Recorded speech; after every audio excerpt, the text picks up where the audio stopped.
Welcome everyone to the PW Fan, the ultimate pro wrestling podcast created by fans for the fans. This is episode 157. I am your host, collector, barber, musician, and most importantly, a professional wrestling podcaster, Talk Wrestling, Tim Gilbert. And just a heads up, Jeremy will not be joining us tonight, but I'm going to pass it over to my man here. And I'm your host, the architect of pro wrestling podcast, Booker Andy. Okay, everyone, we got a big episode this week, but before we get started, go to youtube.com/the PW Fan Pod, where we kindly ask you to subscribe to the page, watch the videos, like, interact, leave some comments. For all other social media, all you got to do is look up at the PW Fan. We're on X, TikTok, and Instagram. We're on TikTok for the time being. Who knows how much longer before it gets banned, and we really don't use X that much. So I guess really make sure you go to that Instagram, right? Seems to be I guess I got to start working on that more. We got so you can do the same thing. We just got to switch over. All right. Well, Andy, a lot of stuff to talk about today. One last thing before we get going. If you want to buy a t-shirt, go to prowrestlingtees.com/the PW Fan. But Andy, why don't you tell everybody what we're going to talk about today, and we will get started on episode 157. Before we actually get into it, I want to say from the top of the show, we will not be recording next week. I'll be on vacation out of state, so I won't have my equipment and everything with me. And the other thing is, if anybody's wondering, well, how come if Tim's gone, the show goes on, or if Jeremy's gone, we still do the show? It's because Andy, got to give Booker Andy his props. Booker Andy he's a hardworking man. He does a lot of the research for the show. He guides the show clearly. Jeremy and I go out on our tangents. Jeremy does a great job editing and makes the show, listenable, and he obviously does his part, but Andy does a lot. So when Andy's gone, it's hard for the show to continue. Tim and Jeremy can switch in and out, but if I can't be there, then the show just doesn't happen. You're the guy. Me and Jeremy, we've done me and Tim, but we've never done Tim and Jeremy. Me and Jeremy would just bust jokes the whole time and just make fun of everything. So we need you. So we will be back. I think that day is the 23rd. We'll be recording, so the episode will come out on Christmas Eve, and that's when we'll be addressing Saturday night's main event instead of 2 days later. We'll have to go through it quickly a week after it actually has happened. So yeah, but that'll be a fun show to come back to. So let's get into everything. Starting, you know what we might even do, because we're not going to be here next week. I don't know about you, Tim, but I have Raw on right now. So as things happen, I have no problem spoiling it because we're not going to be here next week. So yeah, I don't got anything on right now, but maybe because you said that, and you said that we're really not going to have a show next week, so we can kind of shoot from the hip and kind of see what's going on live. Let me turn it on, but keep it going. All right, so we will start with Dynamite this past week. The Continental Classic has kind of taken over all the shows for the most part. It's multiple matches every show. Starting with the opening match this past Dynamite, Kyle Fletcher faces Shelton Benjamin. He would actually end up winning. Kyle Fletcher had some wins this week, actually. It's an interesting Kyle Fletcher, matchup. Yeah, he won. So he got points for the Continental Classic Blue League. We had a segment from Hook. Hook came out. There's still the stuff with Taz being attacked that is like never ending, and it's a weird feud with the patriarchy, and I almost called him Chris Sabin. The only thing with Taz getting attacked that sometimes bothers me is you can't get the full payoff that you want because can't wrestle anymore. It's like when Bret Hart was like doing stuff a few years ago. It's like, it's cool, but you're not going to get what you really want in the end. And that's to see the guy do his thing. I want to see some Taz missions and some suplexes. And if he does, that's all he does. And then he gets out of there. Even Arn Anderson comes out and does a spine buster once every 20 years. This is true. This is true. We did, however, have the Dynamite Dozen Battle Royal, where the final two people would, it doesn't get down to one person, it gets down to two, and then those two people are going to have to face each other in order to face the reigning champion, which would be MJF.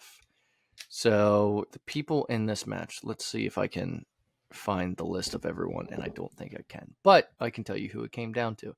And it came down to, if you've been paying attention, it's kind of predictable. It came down to Kyle O'Reilly and Adam Cole in the end. So those two are going to have to face each other, and then the winner will get MJF. After this happened, a video from MJF talking about them winning would end up happening. I'm kind of over MJF. We talked about it. I'm just kind of over him at the moment.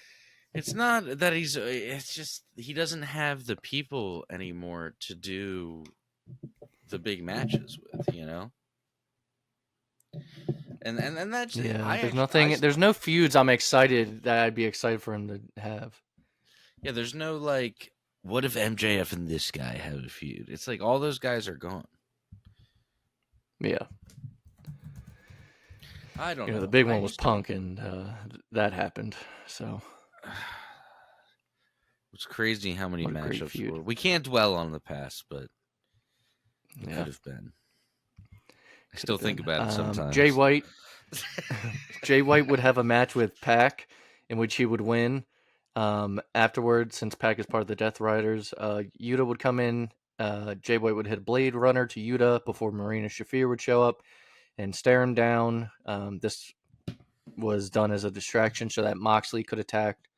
Hangman Adam Page would come out and looked like he was about to fight Mox before Orange Cassidy came out of nowhere and went after Mox with an extension cord.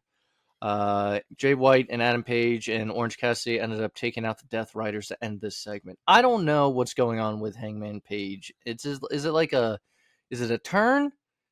He's doing some babyface things, but he was just for months a heel, and if it is a turn, it wasn't a good turn. It was. I really don't know with some of this stuff. And I'm really, and here's the thing, I don't want to be overly critical to AEW anymore because everybody already is. It's like kicking somebody when they're down. It's just some of the stuff I just don't really understand objectively, without sounding like a dick. I just don't understand where they're gonna go with some of the stuff.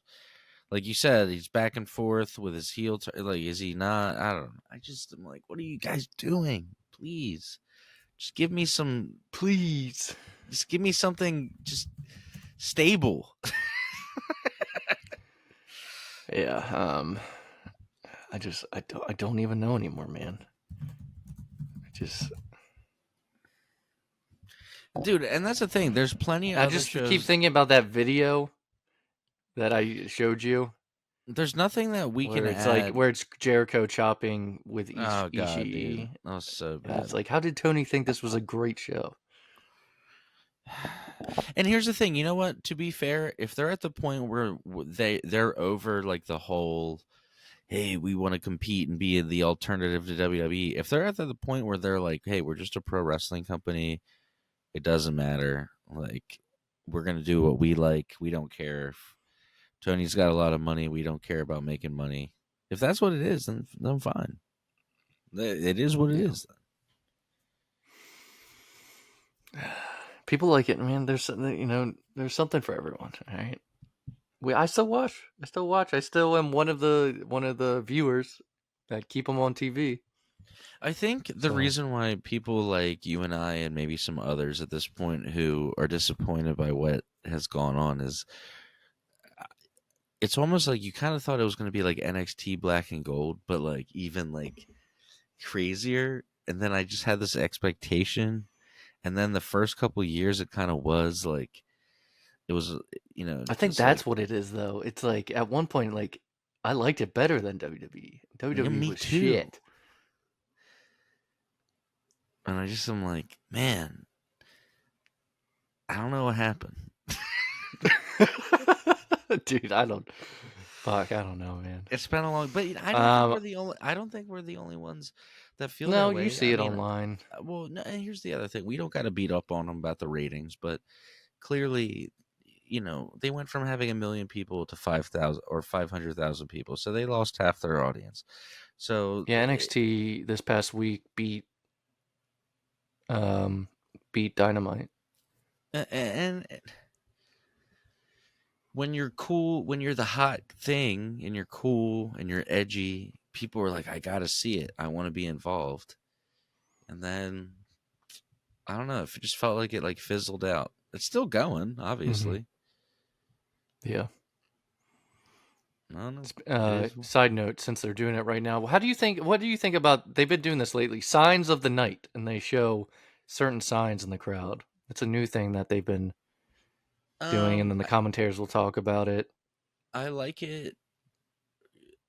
It's like it makes it. You know what it's doing though? It's making people bring signs back. It's an incentive to have that look, because here's the thing: when you look at the old footage of the Attitude Era, it looks amazing. Like all those signs and those people. Not for the people behind the signs, but on TV. But here's the thing: I think the attitude was different back then. You just understood. You were like, "This is, part of it." You can't yell at the guy in front of you for holding a sign. Era. Well, you can't yell at the guy in front of you holding a sign when the guy next to you is holding a sign. You know what I mean? Like, yeah. If everybody's holding a sign, like, it is. Yeah, I mean, it's just what you did. Yeah. Like, I can't scream at the guy in front of me to be like, "Hey, put your fucking sign down," when there's a guy next to me literally doing the same thing, and he might be my friend. Mm-hmm. Yeah, I agree. No, I've just been noticing they've been doing it, and the commentators are always pointing them out. So we'll talk about what they're showing. It's an incentive to bring signs, and it gives a good look for TV. With Netflix coming up, get those. You're gonna get all those new people watching, right? And they're gonna remember. Mm-hmm. They're gonna remember. Oh, I remember when I was growing up, all the people would hold signs, and it's something that would make the show look more familiar. Yeah, it made it different than any other live event kind of thing. Like, I mean, there was really cool. I mean, people used to hold, like, one that always stands out for me is like, I think it was No Mercy 2000, Kurt Angle and The Rock, and it was in Las Vegas. And I remember it was like the Viva Rock Vegas thing, and people were holding huge pieces of cardboard wrapped in silver, but it was cut in the shape of letters, so it was like Rocky, and like all these people like in a row each had like a R and then like a O, and like just stuff like that. Like, I don't know, I just always remember that stuff. Mm-hmm. Well, let's continue. Wrap up Dynamite. Mina Shirakawa will issue a warning to Mariah May, and then the main event was Claudio Castagnoli defeating Brody King in the Continental Classic Gold League. Rampage this week. We had 2 Continental Classics matches and a segment I want to talk about. Okada defeated Mark Briscoe to earn points in the Gold League. We had a Chris Jericho segment, and I'm going to read some of the stuff that happened. So, let's say, I'm just going to quote kind of a lot of the segment, but Jericho comes out. He said, "I got something to say here. On Ring of Honor last night, I challenged anyone from New York to face me at ROH Final Battle for the Ring of Honor World Championship, and I was interrupted by Matt Cardona." Matt Cardona's music would hit. Yeah, always ready. Matt Cardona's music would hit. I'm trying to scan through some of the quotes, but he said, "I say I'm always ready. These people know it. It's more than just a catchphrase. It's how I live my life. And Final Battle may be the biggest opportunity in my career. But I'm not the same kid you met 15 years ago. I'm the indie god, the king of the indies. I'm the deathmatch king. I'm the king of your cruise. And if anybody is the king of New York, it's me. I don't care about proving anybody wrong. I care about proving myself right. And that's going to be exactly what happens when I beat you for the ROH World Championship." Jericho would come back with saying, "I want to make something clear here. I respect everything you've done because you have reinvented yourself. Much respect for that. But it's funny to me, though, even after all you've accomplished, you're still just Zach." This was actually pretty good. I'm not gonna lie. For me, yeah, it was a good segment. I liked it. Jericho was like wearing some cowboy hat thing, but so they're gonna have a match probably in the main event, I assume, because it's for the World Championship at Final Battle. But the main event of Rampage was Ricochet defeating Commander in the Continental Classic Gold League. Sorry, yeah, so for funny, once, but my Rampage cat was is kind of sneezing. packed. It was the best Rampage in a while. Yeah, I could hear Finn. All right, let's get into Collision. Darby Allin would defeat Commander, who just had a match on Rampage. This was Continental Classic Gold League. Willow Nightingale would defeat Serena Deeb. This was for the International Women's Cup qualifier semifinal. Shortly after that, Jon Moxley and the Death Riders came to the ring and issued a warning to Orange Cassidy. I didn't like this segment, but you'll see why. Orange Cassidy, who ended up coming out to respond. Cassidy said the only way he's going to stop is if they kill him. He took off his shirt and dared them to hit him, so they obliged, and all of Death Riders beat him down. Right after the commercial break, it came back during a backstage promo from FTR. We got to see the Death Riders trying to pour cleaning fluid down Orange Cassidy's throat. FTR intervened, and Mox decided to back off after seeing Cash Wheeler with a steel pipe. Didn't like that. This is the. I think they did the cleaning fluid also at the last pay-per-view with them. Didn't like it then, and I don't like it now. All right, so after that, we had Kyle Fletcher again in the Continental Classic Blue League, this time against Okada, who is the reigning Continental Champion. Surprisingly, at least to me, Kyle Fletcher won.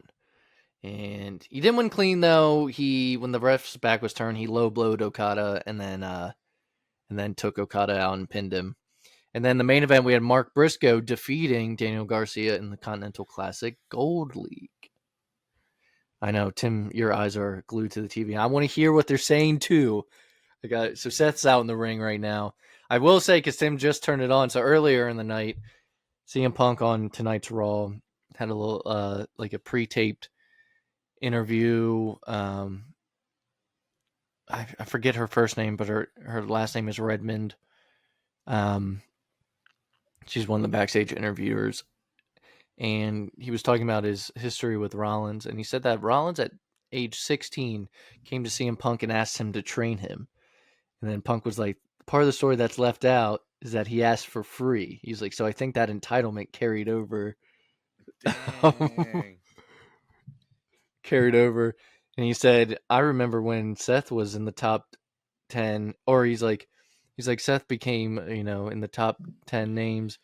I remember when he was in the top 10 names of people to get that were on the chopping block. He's like, and I shielded him from that. I was like, all right, nice wordplay, good stuff. I'm sure Seth right now is talking about. He's talking some Punk. some mess, and I need to hear it. Now Drew McIntyre's back, which we'll get into in a sec, but I'm sure he's going to come out. So let's get into Raw from last week. Speaking of CM Punk opened up the show last week, if you remember. If it's not too far back for you. He opened up the show. This is coming off of the War Games match. This is the Raw after War Games, all right? He started talking about the road to WrestleMania, and that's still a goal of his. Seth's music would hit, and we got a confrontation between Seth and Punk. So, WrestleMania prep redo. Instead, since it didn't happen last year, they're like, let's run it back and do it this way now. So, let's get some of the stuff out of the way that was said. So, before Seth came out, Punk said there's different ways that you can finish your story. So that was talking about his journey to Mania, and people are saying a potential clash with Cody Rhodes. When Rollins is out there, he said, I really should. I think this is the first thing he said. He said, I really should have knocked your ass out the same day you came back to That was a good one. That was good. Got to give Seth props. That was just yeah. Punk would say, I know where I'm going. I know what I want. And kid, you ain't it. He hit him with it a was classic shot after shot. He hit him with my favorite line of the night, where he's like, "You've been talking about how you've been sitting around thinking about me for 6 months." He's like, "I haven't thought of you Oh at wait, I'm all." gonna say that quote. I'm gonna think. He said, "You spent the last 6 months thinking about me. I didn't. I don't think about you at all." And then this isn't in like the quotes I'm reading, but I think he was like, he's like, last year you had something I wanted. Now you got nothing. Well, I think the I don't think of you at all. He actually took from Mad Men. Apparently, I was reading, but that's a great line. Okay. Let's see. It's So then they a would end Donald up. Draper line. Gotcha. So then there was something about Punk being like, "You don't listen." You And talk too something much. You talk too much, and you don't listen. and you don't listen enough. And He then loves it the bounced you to talk Seth. too. He said that you talked. That's a rehash of when he was having the feud with MJF and AEW, and he said, "You talk too much, Max." And then so that's I like the throwback. So then it gets to Seth, and Seth ends it with, because he wants to fight Punk. So he said, "You talk too much and you don't listen enough." And then he shoves Punk down, and they start brawling, and they tricked me a little bit. I even was like, "Does it look like they were like trying to get some shots in?" Because Punk's nose was like all red. It was a botch. Afterwards. It was an accident. And Punk looked angry. He was like, you saw him in the corner. He was like, "Fuck you." Like, so I was just like, I don't know, man. Like, I think it was. I think it was just like an backstage, accident. man. So then during this brawl, Sami Zayn and Jey Uso would run out. They would break it up, and then we'd have a promo between Seth and Sami Zayn, where obviously they were talking about the stuff with Roman. Zayn would end up saying, "That monster Roman Reigns, you created that monster. You created that monster when you put a chair in his back 10 years ago." Yeah, but then Sammy did it too. Yeah, well, then Rollins brought that up during this promo as well, and this led to them making a match for the main event between Sami and Seth. So we'll get back to that in a little bit. Good storytelling. Yeah. Backstage, Gunther would brush off Finn Balor's request for a title shot. We had the Women's Intercontinental Tournament starting. We had Shayna Baszler versus Katana Chance versus Dakota Kai. Winner was the returning Dakota Kai. Then let's talk about, this was a big segment, and I should have said that we were going to talk about it in the beginning of the show. If you watched last week's episode, you saw that I wasn't in the middle of watching it during this segment, and Tim and Jeremy were the New Day 10th anniversary segment. I finally watched it after we recorded, and it did not go the way that I thought it was going to go. Because the way it was headed before Big E would come out, which we all knew he was going to be there, was that they were going to break up. But then Big E came out, and they found a bond about something else. And that is their hatred for Big E. They went heel. New Day went heel. They're not breaking up. They ripped Big E apart. They were like, "Your neck's broken, so what? So what?"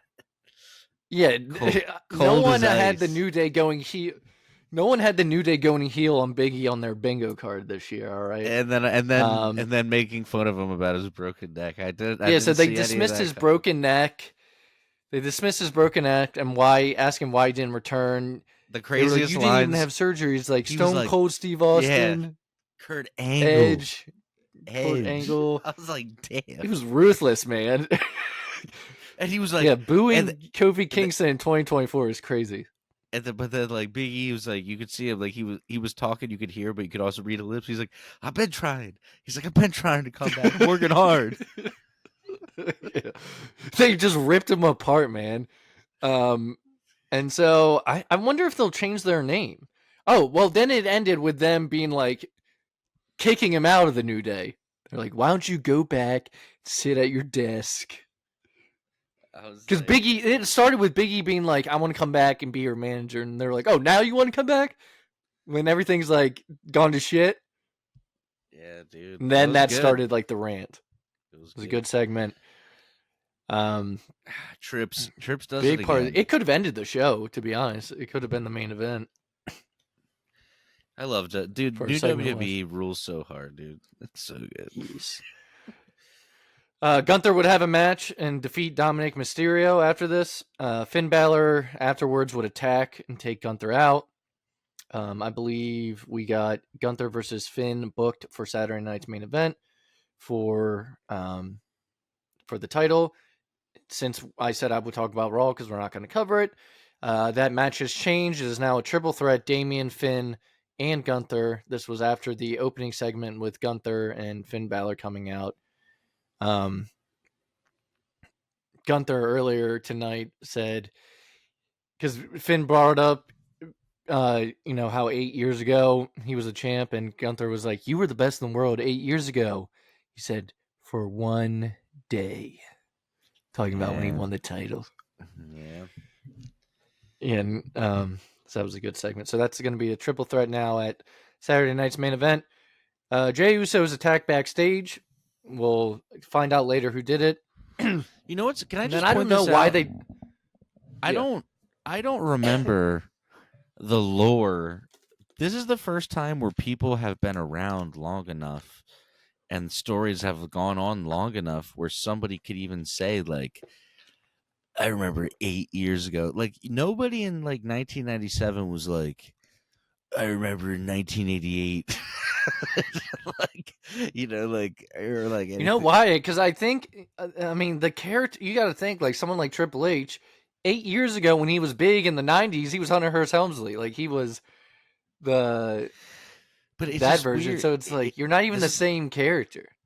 It's the first wrestling era in history where, maybe besides Flair and some people, where you could do really big callbacks to, where characters have been the same character long enough where you can do storylines that are like, you attacked me 7 years ago. Like, dude, like 7 years. Think about that. Remember when Shawn Michaels was out for 4 years for a back injury, and we were like, oh my God, he's been out for 4 years. Like, it seems like dude, it seems like, and then meanwhile, nowadays they're like, Finn, you were the man 8 years ago. It's like 8 years. Dude, Shawn Michaels getting hurt and coming back is like if he came back now and he had gotten hurt during the pandemic. Like, it's it's like not even that long. It's crazy. But you got to think though. Also, people were saying like 8 years ago, some of those people would have been in another company like WCW. And that's the other thing too, is now you've built this universe where these characters have been in this world, long-term stay. Yeah, and then others have come back from the past now. Punk, Drew McIntyre. Yeah. So moving forward, I don't know why they booked it, and sometimes I just need to not question. But R-Truth defeating Pete Dunne. Why? I know they've been beefing backstage, but he got a roll up on Pete Dunne and pinned Pete Dunne 1, 2, 3. I don't know. Triple H likes Pete Dunne, so it's an interesting. I don't know what's going on. Also, you know what I read today? I think it's true that both SmackDown and Raw after the New Year are going to be 3 hours. They just went Raw to 2, which was a nice sweet spot. But Tony Khan's like, I actually have 2 more shows coming. So you got 6 hours or plus NXT, you got 8 hours of WWE, and then you're going to have 1,000 hours of AEW once Tony gets more shows going. Yeah. So hang on, they got Dynamite, Rampage, and Collision. And I think he's going to do one more. And he's going to do one more, I think.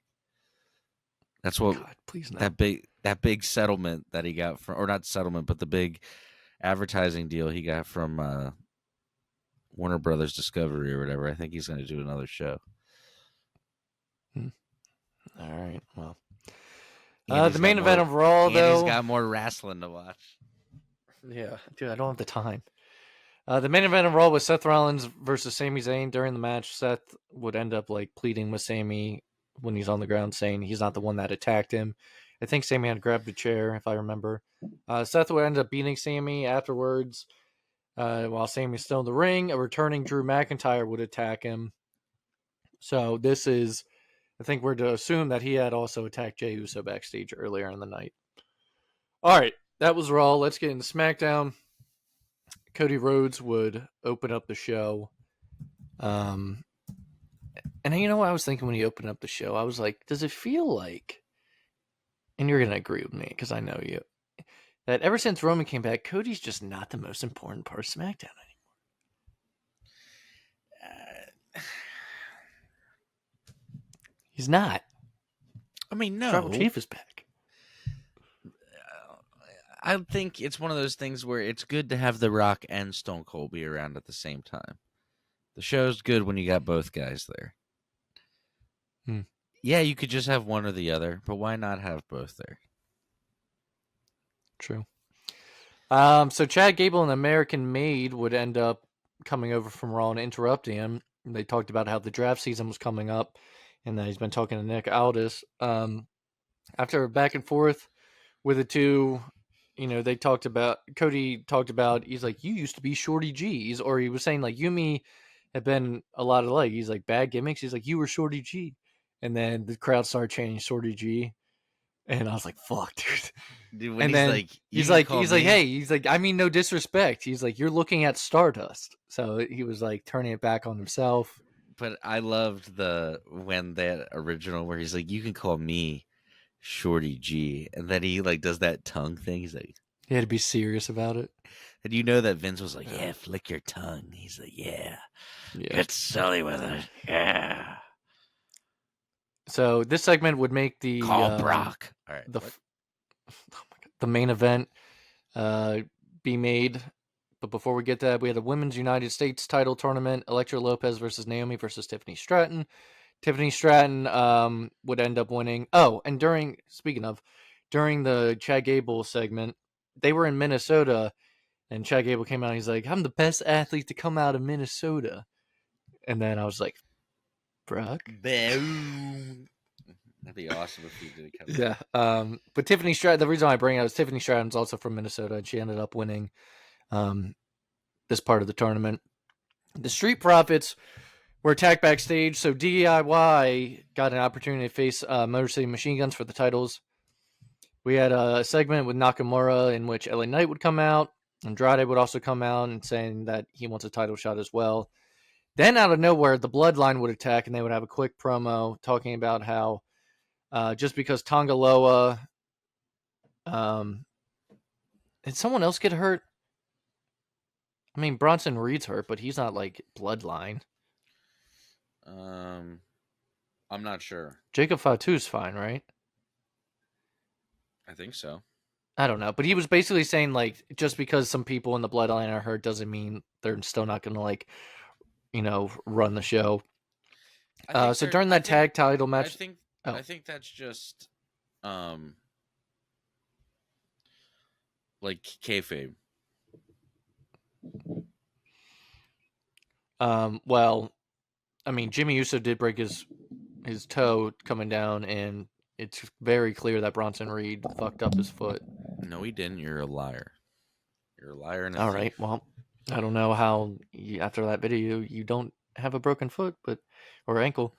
That tag match, DIY versus Motor City Machine Guns. Johnny Gargano would turn heel and align with the way Ciampa's been doing things. And they end up becoming, I believe, 2-time now tag team champions. Is it too soon to take the titles off of Motor City Machine Guns? Or is this for the character change and keep the feud going?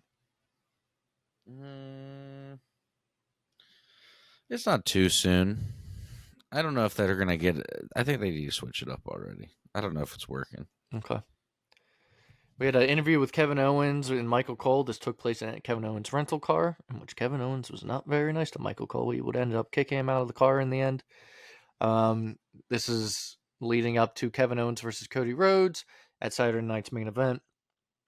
Then the main event was Cody Rhodes defeating Chad Gable in a singles match. So, yeah, that was the show this week. Again, we're not going to be back next week, so we'll come back, talk about everything, but also talk a little bit about Saturday night's main event and everything that happened the week prior. No Tim, classic show this. Yeah, there's no classic show this week. Let's just take it easy. Take it easy. It's the holidays, you know, whether you're celebrating Christmas, Kwanzaa, Hanukkah, whatever you do, just take it easy. Go watch the wrestling that you like. If you want to watch John Moxley stick forks in his head, you go do that. If you're going to want to go watch George Hackenschmidt wrestle for an hour on the ground, do that. Do what makes you happy.